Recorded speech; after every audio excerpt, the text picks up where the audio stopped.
Voyons maintenant comment manipuler des inégalités et des inéquations. Donc A et B sont deux nombres réels. On dit que A est strictement inférieur à B et on note A strictement inférieur à B ou strictement supérieur d'ailleurs si B moins A est strictement supérieur à 0. En gros, A est plus petit que B si quand je fais B moins A c'est positif. Dit autrement, vous avez une plus basse note ou une plus petite note que votre voisin si quand vous faites l'écart entre la note de votre voisin et la vôtre, cet écart est positif. Ça veut dire que votre voisin a plus de points que vous et que donc sa note est plus grande. Réciproquement, A est inférieur à B, inférieur ou égal à B, A, donc ça se note A inférieur ou égal à B, même chose supérieur ou égal à B, si A est inférieur à B ou alors égal à B. En fait, la différence entre l'inégalité stricte et l'inégalité simple, c'est que l'inégalité stricte, on veut qu'il n'y ait pas d'égalité justement. Alors que l'inégalité simple, l'égalité est possible. C'est-à-dire A inférieur ou égal à B, comme son nom l'indique, ça peut être inférieur, mais ça peut aussi être égal. C'est-à-dire que par exemple, 1 est strictement plus petit que 3, parce que je fais 3 moins 1, ça fait 2, 2 étant positif, ça veut dire que 1 est plus petit que 3. Donc là, vraiment rien d'extraordinaire, donc je pense qu'on peut enchaîner sur la suite. Pour tout nombre réel A et B, si A est plus petit que B, alors A plus C reste plus petit que B plus C. En gros, si j'ai une inégalité, si j'ajoute la même chose à gauche et à droite, ça ne change pas mon inégalité.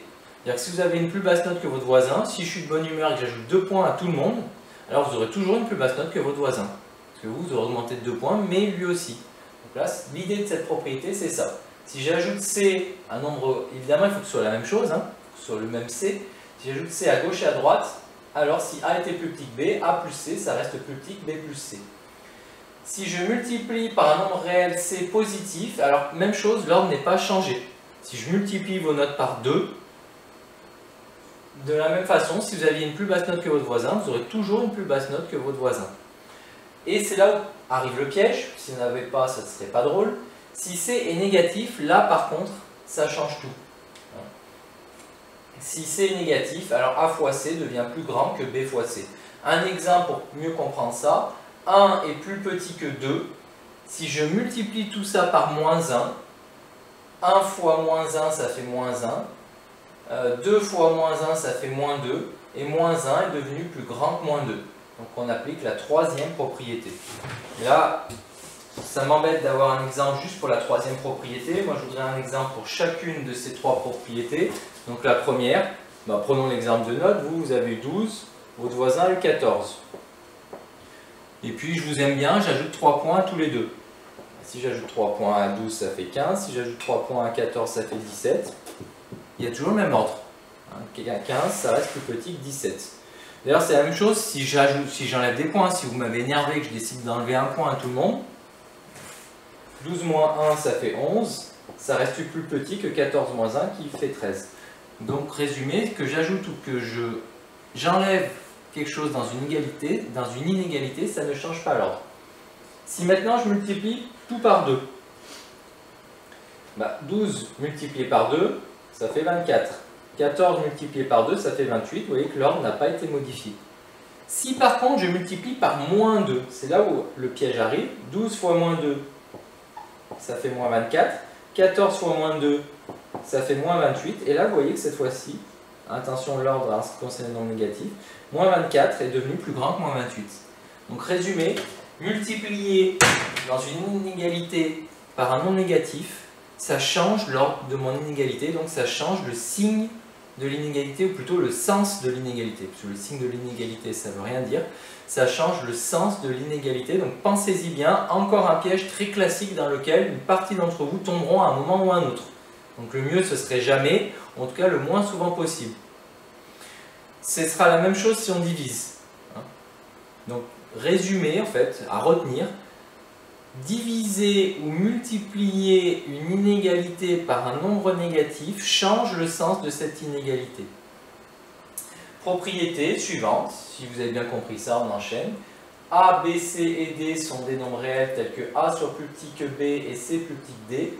Alors A plus C sera plus petit que B plus D. Elle est logique cette propriété. Elle dit que si j'ajoute un nombre plus petit au plus petit et un nombre plus grand au plus grand, alors l'ordre est le même. Je ne sais pas si ça a été très clair, alors je vais essayer de vous faire un exemple. Vous prenez toujours votre note et celle de votre voisin, 12, 14, et puis je vous aime bien, je vous ajoute 2 points. Et votre voisin, je l'aime mieux, je lui ajoute 3 points. Donc si à 12 j'ajoute 2, ça fait 14, à 14 j'ajoute 3, ça fait 17, vous voyez que l'ordre est le même. Vous voyez, même ça s'est amplifié, l'écart s'est amplifié puisque j'ai ajouté un plus petit nombre au plus petit, un plus grand nombre au plus grand. Cette propriété, elle dit ça. Si vous avez A plus petit que B, si vous avez C plus petit que D, alors A plus C sera forcément plus petit que B plus D. On pourra même dire que l'écart entre les deux, c'est A augmenté. Un exemple, pi est plus petit que 3,2, racine de 2 est plus petit que 1,5, donc pi plus racine de 2 est plus petit que 3,2 plus 1,5. Et pi plus racine de 2, je ne peux pas le simplifier, mais 3,2 plus 1,5, je peux dire que c'est 4,7. Définition suivante. Si A de x et B de x sont deux expressions algébriques dépendantes d'une variable réelle x qui prend ses valeurs dans un ensemble de noms f, résoudre dans f l'inéquation a de x inférieure à b de x, c'est déterminer l'ensemble des nombres x dans f tel que l'inégalité a de x inférieure à b de x soit vraie. Cet ensemble est l'ensemble des solutions de f de l'inéquation a de x inférieure à b de x. Donc, résumé de ça, on a une définition analogue en remplaçant strictement inférieur par inférieur ou égal. En fait, l'idée c'est comme les équations, on cherche les x qui vont être solutions. Sauf que contrairement à l'inéquation, en fait, on va voir qu'il y aura un petit piège. Les procédés, les étapes, les idées seront les mêmes. Je vais chercher à isoler la variable x. Sauf qu'on va voir qu'il y aura des petites différences. Alors par exemple, résoudre dans R l'inéquation 3x plus 1 inférieur à 2, c'est déterminer l'ensemble des nombres réels x pour lesquels l'inégalité 3x plus 1 inférieur à 2 est vraie. Donc par exemple, 0 est solution de cette inéquation parce que si je remplace x par 0, 3 fois 0 ça fait 0 plus 1, donc ça fait 1, 1 est plus petit que 2. En revanche, 1 n'est pas solution parce que si je remplace x par 1, 3 fois 1 ça fait 3, 3 plus 1 ça fait 4, 4 n'est pas plus petit que 2. Donc là on veut trouver toutes les solutions de cette inéquation. Donc, de la même façon que pour les équations, on va pouvoir utiliser des équivalences. Deux inéquations sont équivalentes si elles ont le même ensemble de solutions. Donc entre deux inéquations équivalentes, on utilise le symbole double flèche qu'on a déjà vu. Donc propriété, on obtient des inéquations équivalentes en faisant quoi? Soit j'additionne un même nombre réel aux membres de gauche et de droite. Soit je multiplie les deux nombres par un même nombre réel strictement positif. Soit je multiplie les membres, ou divise à chaque fois, les membres par un nombre réel strictement négatif. Mais à ce moment-là, c'est là qu'il y a le piège par rapport à l'équation. C'est que je dois penser à changer le sens de mon inégalité si je multiplie ou divise par un nombre négatif. Donc, voyons comment ça peut marcher. Si vous voulez résoudre cette inéquation-là, 3x plus 1 inférieur ou égal à 2, l'idée, ça va être d'isoler x. Pour isoler x, déjà, je commence par enlever 1. Donc j'enlève 1 à gauche et à droite. Enlever 1 ne change pas le sens de mon inégalité. Donc ça fait, à gauche, il restera plus que 3x, à droite, il restera 2 moins 1, 1. Vous voyez, le sens de l'inégalité n'a pas changé. Ensuite, maintenant, je vais avoir x tout seul, donc je vais diviser par 3. Vu que 3, c'est un nombre positif, je divise par 3 à gauche et à droite. Ça fait x, 3x divisé par 3, ça fait x, inférieur à 1 divisé par 3, 1 tiers. Donc x est plus petit que 1 tiers. Donc l'ensemble des solutions dans R de l'inéquation 3x plus 1 inférieur à 2, c'est tous les nombres plus petits que 1 tiers strictement. Donc c'est l'intervalle qui va de moins l'infini à 1 tiers. Donc là, l'ensemble des inéquations, des solutions d'une inéquation, très souvent ce sera un intervalle. Pour terminer, je vais vous donner un exemple avec le piège. Parce que là, l'inconvénient de cet exemple-là, c'est que le piège n'apparaît pas. Donc je vais vous donner un exemple d'inéquation un petit peu délicate, à l'intérieur de laquelle il y aurait un piège. Donc par exemple, moins 2x plus 4 supérieur ou égal, alors que je prenne quelque chose qui marche, à 4x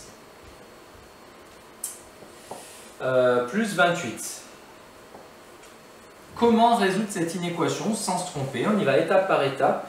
Donc l'idée, c'est déjà de mettre tous les x à gauche. Donc déjà, je vais enlever 4x. Donc ça va faire moins 2x, plus 4, moins 4x. Je vais enlever le 4x qui est à droite, supérieur à 4x, plus 28, moins 4x. J'ai enlevé 4x à gauche et à droite, ça ne change pas le sens de mon inégalité. Donc maintenant, je simplifie. À gauche, moins 2x, moins 4x, ça va me faire moins 6x. Le plus 4 pour l'instant, il ne bouge pas. Supérieur à, qu'est-ce qui reste à droite? 4x moins 4x, ça s'annule. Donc il ne reste plus que 28. Étape suivante, pour isoler le x, je veux me débarrasser de ce 4. Pour enlever 4, j'enlève 4. Même extraordinaire. Donc je fais 4 moins 4, supérieur ou égal à 28 moins 4. Là, ça ne change pas le sens de mon inégalité, parce que j'ai enlevé 4. Donc à gauche, qu'est-ce qui va rester? Moins 6x. À droite, donc supérieur ou égal, ça ne change pas. À droite, 28 moins 4, ça fait 24. Et c'est là qu'apparaît le piège, parce que maintenant, dernière étape, pour avoir x tout seul, j'ai moins 6x, donc je dois diviser par moins 6. Si je divise par moins 6, je divise par un nombre négatif, donc je dois penser à changer le sens de mon inégalité. Donc là, le supérieur ou égal va devenir un inférieur ou égal à 24 divisé par moins 6.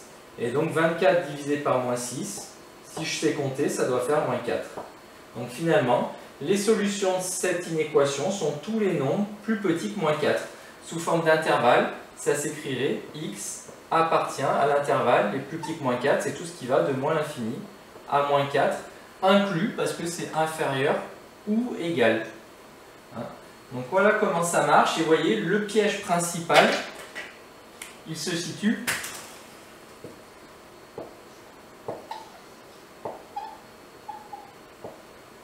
ici.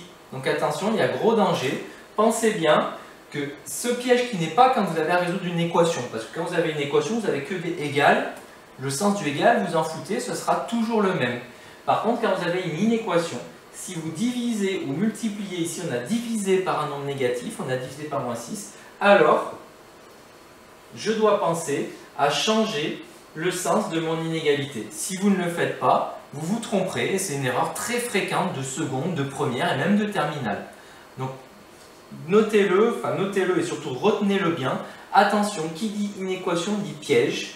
Je risque de me tromper si j'oublie que quand je multiplie ou je divise par un réel négatif, je dois changer le sens de mon inégalité.